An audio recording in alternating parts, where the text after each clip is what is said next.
Hey guys, I hope you're having a great start to your week. I just want to encourage you with some stories that I've read recently, as well as an encounter that I experienced not too long ago. All of this stems from 1 Corinthians 9, where Paul writes that he became all things to all people for the purposes of salvation. Now, what this means is Paul would metaphorically and literally speak the language of wherever he was at in order to reach them with salvation, with the hope of Jesus. So wherever he was at, whatever the culture was believing or living in at the time, he would build the bridge and close that gap to where he could meet them where they were and introduce them to the risen Messiah that is Jesus, that he experienced. And so with this, he had this whatever it takes in Jesus' name mentality. He was willing to do whatever it took in hopes that just one person would come to faith. And I want to ask you, are you doing this? Look at, there was this book that I just finished reading, and it was a really cool series of historical letters between the gospel writer Luke, who also wrote the book of Acts. He had this 10-month journey from approximately January of 92 CE to October of that same year with a man named Antipas. Now, Antipas was living in Pergamum, which would have been in the Roman Empire, and he was a polytheistic pro-Roman nobleman. And they started sending letters back and forth, and basically Luke took him on this journey of 10 months where he answered all his difficult questions. He spoke the language of all the scholars around him, and guess what? After 10 months or so, he convinced him that Jesus was legit, that he didn't stay in the grave, that he did raise from the dead. And guess what? Antipas was changed from the inside out like never before. And we read about in Revelation 2 that Antipas actually died a martyr's death for the cause of Christ. And so if Luke would have just given up after the first pushback, who knows what would have happened to Antipas? We know we probably wouldn't have read about him in Revelation. But see, at the sign of pushback, Luke was very thorough. He met him where he was at. He understood, and he met him where he was at and did not at all back down. And then fast forward a couple centuries later in the 1900s, you've heard about C.S. Lewis. Well, guess what? He was an atheist at age 15. He became a brilliant professor at Oxford University. And in the 1920s, he actually met J.R.R. Tolkien, the guy who wrote Lord of the Rings and The Hobbit.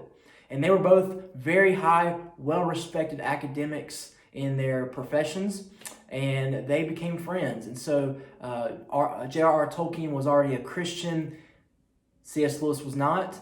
They spent 3 years of friendship on this journey. Tolkien took 3 years to, first of all, convince C.S. Lewis that there was indeed a creator, and then another 2 years to introduce and make him believe Jesus was the son of that creator. So a total of 5 years. Now, I don't know about you, that's a lot to invest, but guess what? He was faithful, he was thorough, and C.S. Lewis ended up writing Chronicles of Narnia, Screwtape Letters, Mere Christianity, and has sold approximately 300 million copies worldwide and has been translated into over 40 languages. But that would have never happened had Tolkien never been faithful and plowed through like that with that 1 Corinthians 9 mentality of I'm going to meet him where he's at, I'm going to introduce it, and just hammer away in a very loving manner. And guess what?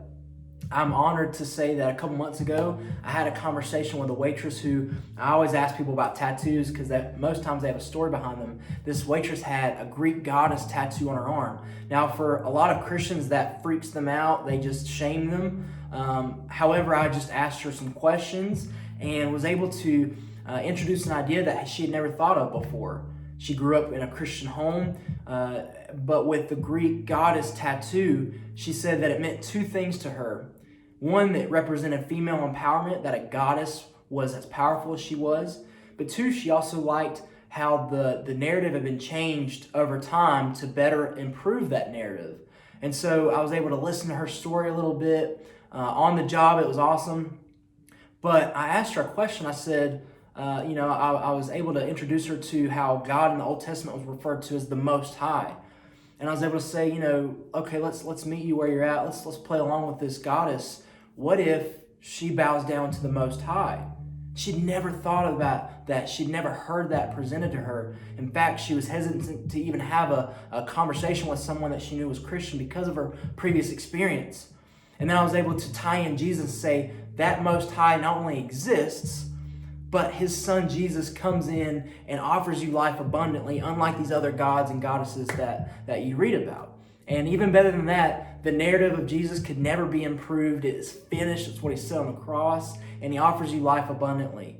Now, I don't know what decisions she made after that, but that's not on me. We are messengers, is what Ezekiel says, is that if you present that to them, then their blood is not on your hands. But if you don't present that to them, then their blood is on your hands. So in a way, we are responsible if we are Christians and believe the gospel.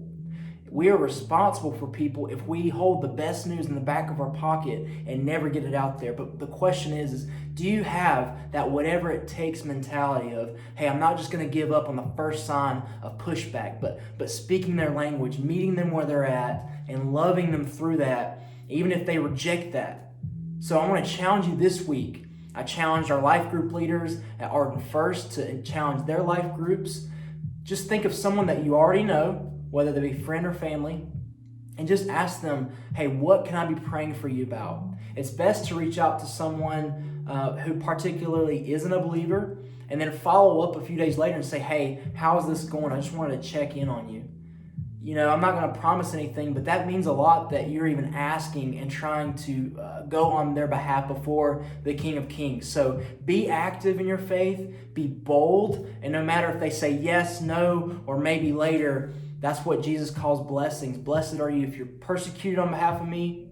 Blessed are you if you're faithful, or blessed are you if you're denied on my behalf. So we're blessed no matter what the outcome is. We just have to put it out there. So I want to encourage you guys. Just know you're not in this thing alone. But we live in a society and a culture that's getting, in my opinion, more and more hopeless. So that means that your light can shine even brighter than before.